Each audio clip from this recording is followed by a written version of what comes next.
So good morning guys और आपके क्रिक exam channel में आप सभी का स्वागत है। तो आज के इस वीडियो में 6 जून के इंपॉर्टेंट करंट अफेयर्स को हम लोग कवर करेंगे। तो देखिए हमारा पहला प्रश्न क्या है कि हाल ही में विश्व पर्यावरण दिवस वर्ल्ड एनवायरनमेंट डे हमने कब मनाया? तो आंसर होगा 5 जून को। हर साल 5 जून को हम ये वर्ल्ड एनवायरनमेंट डे के रूप में मनाते हैं। अच्छा, वर्ल्ड एनवायरनमेंट डे और इसे 5 जून को ही क्यों मनाते हैं? क्योंकि बताया था मैंने आपको, यूनाइटेड नेशन एनवायरनमेंट प्रोग्राम की स्थापना हुई थी 5 जून 1972 को, इसीलिए 5 जून को वर्ल्ड एनवायरनमेंट डे मनाते हैं। अच्छा, यूनाइटेड नेशन एनवायरनमेंट प्रोग्राम का हेडक्वार्टर कहां पर है? नैरोबी, केन्या में, और इसके हेड हैं इंगर एंडरसन। और सबसे इंपॉर्टेंट रहेगी वर्ल्ड एनवायरनमेंट डे 2021 की थीम क्या है? वो इकोसिस्टम रिस्टोरेशन। अब ध्यान से सुनना, आपको कहीं जगह ये थीम री इमेजिन, रिक्रिएट, रीस्टोर भी दिखाई देगी, लेकिन ये जो मैं आपको थीम बता रहा हूं इकोसिस्टम रिस्टोरेशन, ये मैंने लिए यूनाइटेड नेशन एनवायरनमेंट प्रोग्राम की साइट से ही। आप देख सकते हैं स्क्रीन पे, क्योंकि कई कई जगह थीम वो भी थी और ये भी थी, तो मैंने उस थीम को प्रिफर किया है जो इसकी ऑफिशियल साइट पे थी। अब देखो जून में कौन कौन से डे हम मना चुके हैं। 1 जून को हमने वर्ल्ड मिल्क डे मनाया था। 1 जून को ही ग्लोबल डे ऑफ पेरेंट्स के रूप में मनाया गया। 2 जून को तेलंगाना का स्थापना दिवस होता है। 3 जून को वर्ल्ड बाइसिकल डे मनाया और अब 5 जून को वर्ल्ड एनवायरनमेंट डे मनाया। तो ये जून के सारे इंपॉर्टेंट डेज अभी तक हम मना चुके हैं, इनको साथ के साथ याद करते हुए चलना। बढ़ते आगे। और हाँ गाइस, देखिए यूपीएससी एस्पिरेंट्स के लिए अनअकैडमी लेकर के आया है अनअकैडमी सिविल सर्विसेज चैंपियनशिप। कब से? 13 जून 2021 से। और ये इंडिया के टॉप एडुकेटर्स के द्वारा क्रिएटेड इंडिया का सबसे बड़ा स्कॉलरशिप टेस्ट है यूपीएससी एस्पिरेंट्स के लिए, ध्यान रखिएगा। ये फ्री लाइव टेस्ट रहेगा सुबह 10 बजे और 12 बजे के बीच में, और इस टेस्ट में मिलेगी आपको आपके टेस्ट की डिटेल्ड एनालिसिस और ऑल इंडिया रैंक, और साथ ही एक मौका एप्पल के कई सारे प्रोडक्ट्स जीतने का। तो इससे रिलेटेड अगर आप कोई भी जानकारी जानना चाहते हैं तो नीचे डिस्क्रिप्शन में आपको लिंक मिल जाएगा, वहां पे क्लिक करके आप जानकारी ले सकते हैं। और याद रखिए, अगर अनअकैडमी का आप कोई भी प्लस सब्सक्रिप्शन लेते हैं तो आप एक कोड यूज करिए क्रेक एग्जाम 10, इससे आपको इंस्टेंट 10% का डिस्काउंट मिलेगा। अब ये बढ़ते हैं आगे। फिर बताइए, हाल ही में स्विफ्ट जीपीआई इंस्टेंट सुविधा को शुरू करने वाला विश्व का दूसरा बैंक कौन सा बन गया है? तो आंसर होगा आईसीआईसीआई बैंक। तो पहले तो ये याद रखना कि आईसीआईसीआई बैंक ये स्विफ्ट जीपीआई इंस्टेंट सुविधा को शुरू करने वाला विश्व का तो दूसरा, पर एशिया का पहला बैंक बन गया है। और इसके लिए इसने स्विफ्ट के साथ समझौता किया है। इसको आप ऐसे समझो, मतलब फॉरेन से पैसा डाला गया आपके अकाउंट में, तो वो जो पैसा है आपके अकाउंट के अंदर आने में टाइम लगाता है, पर अब इस सुविधा में वो तुरंत आपके अकाउंट के अंदर आ जाएगा। तो ये है ये सुविधा आपको 24/7 365 दिन उपलब्ध रहेगी। अभी एक्सिस बैंक ये न्यूज में था क्योंकि इसके फिर से एमडी सीईओ बन गए कौन? अमिताभ चौधरी। आरबीएल बैंक के एमडी सीईओ बने थे अभी विश्ववीर आहूजा, और धनलक्ष्मी बैंक के एमडी सीईओ बने थे जेके शिवन। अब बात आईसीआईसीआई बैंक की है। देखो आईसीआईसीआई की फुल फॉर्म क्या होती है? Industrial credit and investment corporation of India. Headquarter मिलेगा आपको मुंबई में। इसके एमडी सीईओ संदीप बख्शी हैं और इसकी टैगलाइन होती है हम है ना ख्याल आपका।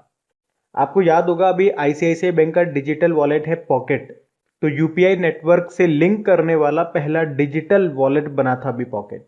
उसके अलावा बैंक ने अभी दुकानदारों के लिए डिजिटल प्लेटफॉर्म मर्चेंट स्टॉक को लॉन्च किया था, और फास्टैग जारी करने के लिए फोन पे के साथ और गूगल पे के साथ समझौता करने वाला पहला बैंक बना आईसीआईसीआई। अभी इसी ने एमएनसी कंपनियों के लिए इन्फाइनाइट इंडिया नाम से एक ऑनलाइन प्लेटफॉर्म भी लॉन्च किया था। उसके अलावा युवाओं के लिए देश का पहला व्यापक बैंकिंग कार्यक्रम भी शुरू किया जिसका नाम है आईसीआईसीआई बैंक माइन। और अभी किसानों की क्रेडिट योग्यता का आकलन करने के लिए सैटेलाइट डेटा का उपयोग करने वाला पहला बैंक भी यही है। तो इतना आप इससे याद रखना। बढ़ते हैं आगे। फिर बताइए, हाल ही में किस मंत्रालय ने senior care ageing growth engine, जिसे आप कहेंगे सेज, इस प्रोजेक्ट को लॉन्च किया है? तो आंसर होगा सामाजिक न्याय और अधिकारिता मंत्रालय ने। सेज मतलब याद रखना senior care ageing growth engine. तो देखो इसका मतलब क्या है? तो देखो हमारे देश में जो हमारे समाज में जो सीनियर सिटीजन है, वरिष्ठ नागरिक हैं, वो भी हमारी इकोनॉमी में कंट्रीब्यूट करते हैं। तो जो भी चीजें उन्हें चाहिए, जो भी सामान उन्हें चाहिए, किसी भी तरह का जो भी उत्पाद हो, जो भी सेवाएं हों, जो भी कानूनी सहायता हो या मेडिकल सहायता हो, तो इन सेवाओं को या उत्पादों को मुहैया कराने वाले जो भी स्टार्टअप्स हैं, जो भी नए उद्योग हैं, इनको सरकार आमंत्रित करेगी सेज नाम के एक प्रोजेक्ट में, जिससे सारी की सारी सुविधाएं उन्हें एक ही जगह पे मिल सके। तो मतलब सेज प्रोजेक्ट का एक ही लक्ष्य है कि वरिष्ठ नागरिकों को सभी तरह की सुविधाएं उपलब्ध करवाना। और यह भी शुरू किया है सामाजिक न्याय और अधिकारिता मंत्रालय ने, जिसके मंत्री कौन है? थावर चंद गहलोत है। अभी आपको बता दूं, इसी मंत्रालय ने एक एप्लीकेशन भी लॉन्च किया था सुगम्य भारत नाम से, और इसी मंत्रालय ने आसीम ASIIM आसीम मिशन को भी लॉन्च किया था, जिसमें 1000 शेड्यूल्ड कास्ट कम्युनिटी के एंटरप्रेन्योर क्रिएट किए जाएंगे अगले 4 सालों में। तो यहाँ पे आसीम का क्या मतलब हो गया? Ambedkar social innovation and incubation mission. और अभी इसी मंत्रालय ने सीनियर सिटीजन के लिए पोषण अभियान भी शुरू किया था, तो इससे भी आप ये सब पॉइंट ध्यान रख सकते हैं। बाकी शिक्षा मंत्रालय ने अभी युवा प्रधानमंत्री योजना शुरू की। यहाँ पे युवा मतलब हो गया क्या? Young upcoming and versatile authors, लेखकों के लिए है, युवा लेखकों के लिए है ये योजना। शिक्षा मंत्री कौन है? रमेश पोखरियाल निशंक है।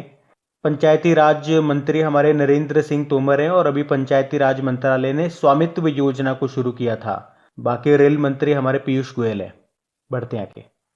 फिर बताइए, अभी हाल ही में किस राज्य सरकार ने MAPS यानी कि महाराष्ट्र शिक्षुता संवर्धन योजना को शुरू किया? तो नाम से ही पता चल रहा है अब तो आपको, महाराष्ट्र इसका आंसर होगा। तो अभी महाराष्ट्र सरकार ने ही राज्य के युवाओं को रोजगार और प्रशिक्षण प्रदान करने के उद्देश्य से महाराष्ट्र शिक्षुता संवर्धन योजना को शुरू किया है।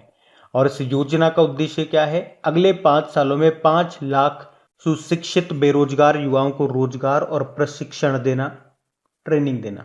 बाकी अभी कर्नाटक सरकार ने आकांक्षा पोर्टल को लॉन्च किया था, मध्य प्रदेश ने अंकुर योजना को शुरू किया, और पश्चिम बंगाल ने अभी दुआरे राशन योजना, लक्ष्मी भंडार योजना और स्टूडेंट क्रेडिट कार्ड योजना को शुरू किया। अब बात महाराष्ट्र की है, तो ये रहा मैप में महाराष्ट्र। देखो, कैपिटल मुंबई हो गई है, और मुख्यमंत्री उद्धव ठाकरे हैं, गवर्नर हैं भगत सिंह कोश्यारी, और अभी चीफ जस्टिस है दीपांकर दत्त। अभी महाराष्ट्र ने ही कोरोना मुक्त ग्राम प्रतियोगिता योजना शुरू की थी, और राज्य में ऑक्सीजन की कमी को पूरा करने के लिए, ऑक्सीजन की जरूरत को पूरा करने के लिए मिशन ऑक्सीजन सेल्फ रिलायंस योजना शुरू की थी। और अभी महाराष्ट्र भूषण पुरस्कार से किसे सम्मानित किया गया? तो आशा भोसले को। अभी महाराष्ट्र सरकार ने गोरेवाड़ा चिड़ियाघर का नाम बदलकर बाला साहब ठाकरे के नाम पे कर दिया, और ये चिड़ियाघर मिलेगा आपको नागपुर में। यहाँ पे एक लावणी नृत्य बड़ा फेमस है, वो आप याद रखना। उसके अलावा महाराष्ट्र में महा आवास योजना को शुरू किया गया था, बेघरों को घर देने की योजना है ये। और महा से आपको याद होगा महाशरद योजना, दिव्यांगजनों को सहायक उपकरण उपलब्ध कराने की योजना है ये। और महा से एक और आप याद रख सकते हैं, महापरवाना योजना, राज्य में निवेश को आकर्षित करने के लिए ये योजना शुरू की गई थी। उसके अलावा याद रखना, महाराष्ट्र सरकार ने वर्ष 2020-21 के लिए उषा मंगेशकर को लता मंगेशकर पुरस्कार के लिए चुना था। और बिजली लाइनों और ट्रांसमिशन टावरों का निरीक्षण करने के लिए ड्रोन को यूज करने वाला ये पहला राज्य बना था। उसके अलावा ट्रैफिक सिग्नल पर महिला की आकृति लगाने वाला भारत का पहला शहर बना था मुंबई। और याद रखना, भारत की पहली अंडर सी सुरंग ये मुंबई में ही बनाई जा रही है। अच्छा, मुंबई किस द्वीप पर स्थित है? सालसेट द्वीप पर। और किस नदी के मुहाने या किनारे पर? तो उल्हास नदी के। मुंबई के साथ देखो आपको 2 दर्रे मिलेंगे, एक है थाल घाट दर्रा जो कि मुंबई को नासिक से जोड़ता है, और दूसरा है भोर घाट दर्रा जो कि मुंबई को पुणे से जोड़ता है। अभी महाराष्ट्र ने ही महासमृद्धि महिला सशक्तिकरण योजना को भी शुरू किया था। तो इतना आप यहां से याद रखना। बढ़ते आगे। फिर बताइए, अभी हाल ही में HDFC बैंक ने किस वर्ष तक कार्बन न्यूट्रल बनने की योजना की घोषणा की है? तो आंसर होगा 2031-32 तक। तो अभी HDFC बैंक ने 2031-32 तक कार्बन न्यूट्रल बनने की योजना की घोषणा की है। और इस पहल के तहत बैंक अपने उत्सर्जन, ऊर्जा और जल की खपत को कम करने पर विचार कर रहा है। तो जो बैंक है वो अपने परिचालन में अक्षय ऊर्जा यानी कि रिन्यूएबल एनर्जी के उपयोग को शामिल करना और बढ़ाना जारी रखेगा। अच्छा, HDFC बैंक से अभी आपको बताऊं तो RBI ने इसके ऊपर 10 करोड़ रुपए का जुर्माना लगाया था नियमों का उल्लंघन करने के कारण। इसके अलावा अभी HDFC बैंक जो है ये पूरे भारत में चिकित्सा बुनियादी ढांचे में सुधार करने में मदद करने के लिए भारत के अलग अलग अस्पतालों में 20 ऑक्सीजन प्लांट स्थापित करेगा।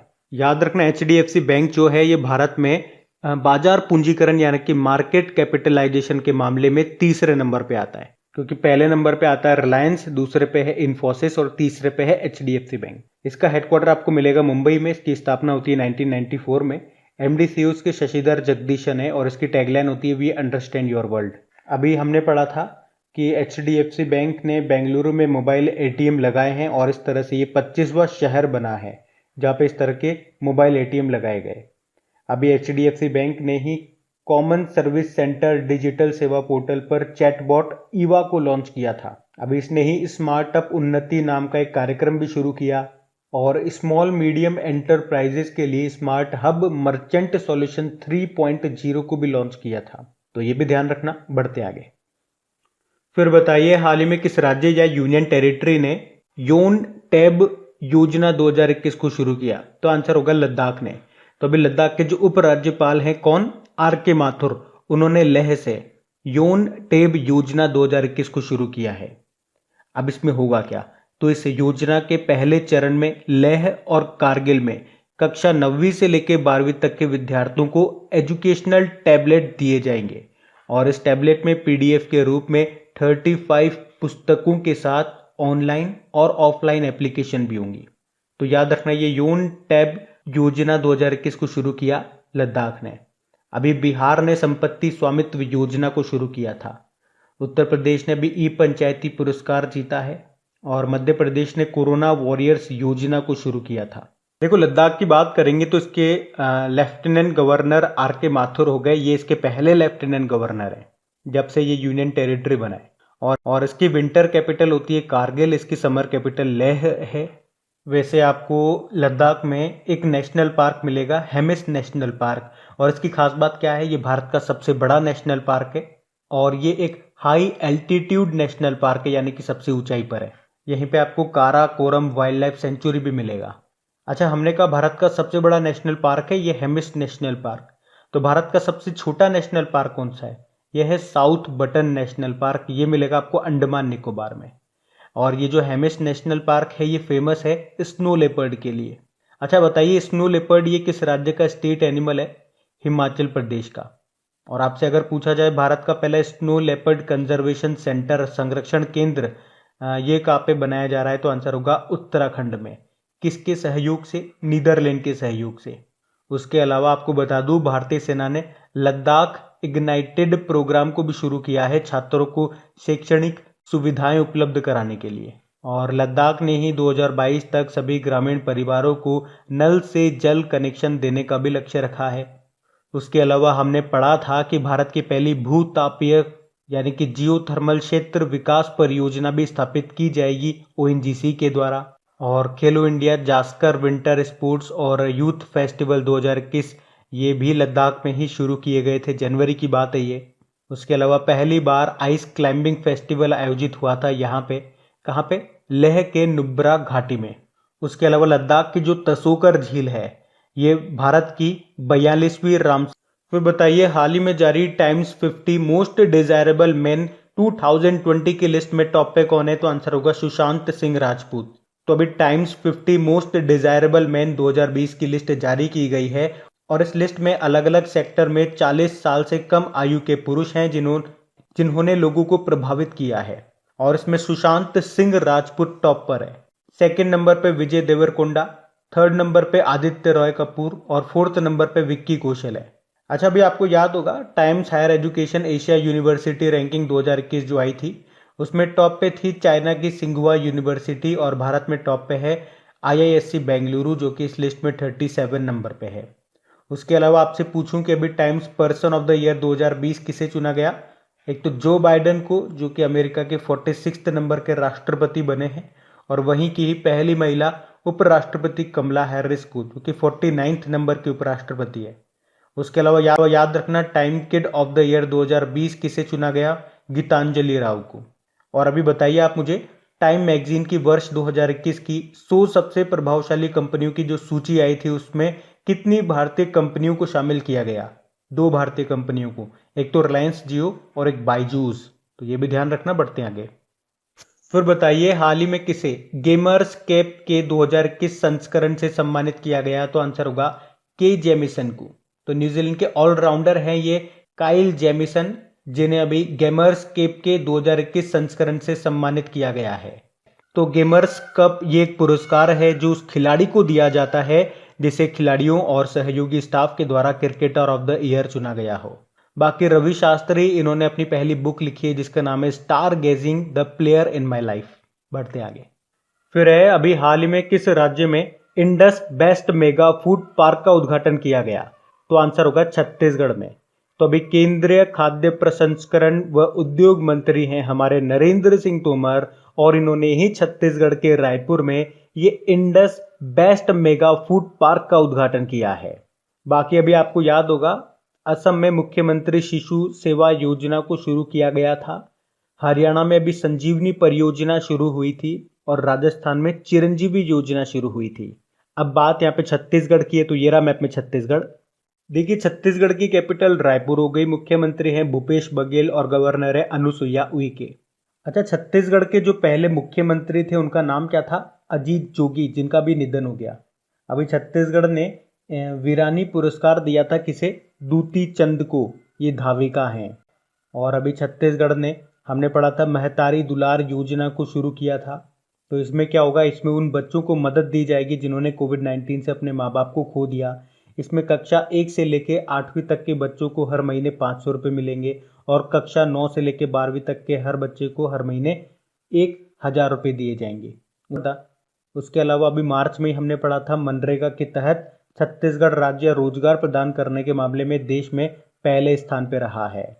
और अभी छत्तीसगढ़ ने ही कौशल्या मातृत्व योजना को भी शुरू किया है। और याद रखना, भारत का पहला एथेनॉल प्लांट की स्थापना की जाएगी छत्तीसगढ़ में ही। उसके अलावा शहरी वन भूमि प्रदान करने वाला पहला राज्य आपका छत्तीसगढ़ ही है। और छत्तीसगढ़ ने ही पढ़ाई तुम्हार पारा योजना को शुरू किया था। और इसी तरह से छत्तीसगढ़ सरकार ने पढ़ई तुहर द्वारा पोर्टल को भी लॉन्च किया था। और पिछले साल हमने पढ़ा था कि होम डिलीवरी के लिए सीजी हार्ट योजना को शुरू किया था छत्तीसगढ़ सरकार ने। छत्तीसगढ़ सरकार ने राजीव गांधी किसान न्याय योजना को भी शुरू किया था। याद रखना, छत्तीसगढ़ के अंबिकापुर में भारत का पहला गार्बेज कैफे भी खुला है। और यहाँ पे जो नया रायपुर है उसका नाम बदलकर क्या कर दिया गया? अटल नगर कर दिया गया। यहीं पे ही इंदिरा वन मितान हुई थी। और इंदिरा से आपको याद आएगा, इंदिरा रसोई योजना ये कहाँ की है? ये राजस्थान के, जिसमें गरीब और ज़रूरतमंद लोगों को 8 रुपये में भोजन दिया जाता है। और देखो यहाँ पे आपको इंद्रावती नेशनल पार्क मिल जाएगा, किंगर वैली नेशनल पार्क मिल जाएगा, एक गुरु घासीदास नेशनल पार्क भी आपको यहाँ पे मिल जाएगा, जो कि अब छत्तीसगढ़ का चौथा टाइगर रिजर्व बन चुका है। तो ये आप ध्यान रखें। यहाँ से बढ़ते हैं आगे। अच्छा, फिर बताइए न्यूनतम मजदूरी के निर्धारण पर सरकार के द्वारा गठित विशेषज्ञ समूह का प्रमुख कौन है? तो आंसर होगा अजीत मिश्रा। तो सरकार ने देश में न्यूनतम मजदूरी के निर्धारण पर तकनीकी जानकारी और सिफारिशें प्रदान करने के लिए एक विशेषज्ञ समूह का गठन किया है। और इस समूह की अध्यक्षता कौन करेंगे? आर्थिक विकास संस्थान यानी कि इंस्टीट्यूट ऑफ इकोनॉमिक ग्रोथ के जो निदेशक हैं प्रोफेसर अजीत मिश्रा करेंगे। और श्रम और रोजगार मंत्रालय के अनुसार 3 साल के लिए गठित यह समूह राष्ट्रीय वेतन पर भी अपनी सिफारिशें देगा। अच्छा, श्रम व रोजगार मंत्री कौन है? संतोष गंगवार है। देखो, ये अजीत मिश्रा है।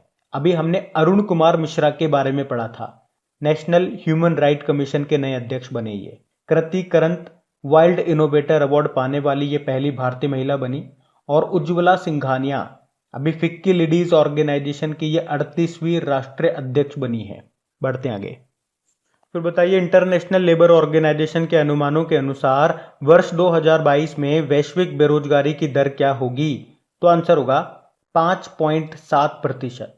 तो इंटरनेशनल लेबर ऑर्गेनाइजेशन के अनुसार साल 2022 में वैश्विक बेरोजगारी दर 5.7% होने का अनुमान है। और इंटरनेशनल लेबर ऑर्गेनाइजेशन अनुमान लगाया है कि दुनिया भर में लगभग 205 मिलियन बेरोजगार लोग मौजूद होंगे, जो कि 2019 के 187 मिलियन के स्तर से ज़्यादा हैं। इसके अलावा इंटरनेशनल लेबर ऑर्गेनाइजेशन ने कहा है कि 108 मिलियन श्रमिकों को गरीब या अत्यंत गरीब के रूप में वर्गीकृत किया गया है। इंटरनेशनल लेबर ऑर्गेनाइजेशन की बात करेंगे, स्थापना होती है 1919 में और इसे 1969 में शांति का नोबेल पुरस्कार भी मिला था। इसका हेडक्वार्टर है जेनेवा स्विट्जरलैंड में और इसके अध्यक्ष हैं गाय राइडर। अच्छा, इंटरनेशनल लेबर डे कब मनाया जाता है? याद रखना, मई का पहला दिन, 1 मई को। चलो आपके लिए एक प्रश्न, मई का जो आखिरी दिन होता है उसे हम किस डे के रूप में मनाते हैं? बताया है मैंने आपको। और मई के जितने भी इंपॉर्टेंट डेज थे उसका ऑडियो मैं आपको बना करके दे चुका हूं, वहीं पे मैंने आपको बताया था। अगर वो आपने अभी तक नहीं सुना हो, मई के सारे डेज अभी तक आपने रिवाइज नहीं करे हो विद थीम, तो वो ऑडियो जरूर सुन लीजिएगा। उसका लिंक आपको नीचे डिस्क्रिप्शन में मिल जाएगा, ऑडियो रिविजन करके। बढ़ते आगे। अच्छा बताइए, आरबीआई ने वित्त वर्ष 2021-22 के लिए भारत की जीडीपी ग्रोथ रेट कितना रहने का अनुमान लगाया है? तो आंसर होगा 9.5%। अच्छा, बाकी अगर मैं आपसे रेपो रेट पूछूं क्या चल रही है, तो 4% ही है। रिवर्स रेपो रेट 3.35% है और मार्जिनल स्टैंडिंग फैसिलिटी या फिर बैंक का रेट दोनों बराबर ही होती है, तो ये है 4.25%। आरबीआई के वर्तमान में गवर्नर कौन है? शक्तिकांत दास हैं, जो कि 25वें नंबर के हैं और इसका हेडक्वार्टर मिलेगा आपको मुंबई में। और आरबीआई के भी नए डेप्यूटी गवर्नर बने थे एक, उनका नाम याद रखो, टी रविशंकर है। बीपी कानूनगो की जगह बने, वो रिटायर्ड हो गए। आरबीआई में 4 डेप्यूटी गवर्नर होते हैं, चारों के नाम याद रखना। एक तो टी रविशंकर हो गए, बाकी 3 कौन है? एम राजेश्वर राव, एम के जैन और माइकल देवव्रत पात्रा। तो बात करेंगे कल के वीडियो में पूछे गए प्रश्न के उत्तर की। तो कल के वीडियो में आपसे क्या प्रश्न पूछा था कि WHO कार्यकारी बोर्ड के अध्यक्ष के रूप में किसे नियुक्त किया गया? तो आंसर होगा डॉक्टर पैट्रिक को। ये है कहां से? ये केन्या से हैं और इन्होंने किनका स्थान लिया? डॉक्टर हर्षवर्धन का। आप सभी ने प्रश्न का बिल्कुल सही उत्तर दिया। और गाइज, अगर सेशन अच्छा लगा लाइक जरूर कीजिएगा और अपने दोस्तों के साथ में जो भी आपका स्टडी ग्रुप हो गया, चाहे व्हाट्सएप चाहे फेसबुक, वहां पे इस वीडियो के लिंक को एक बार शेयर जरूर कर देना।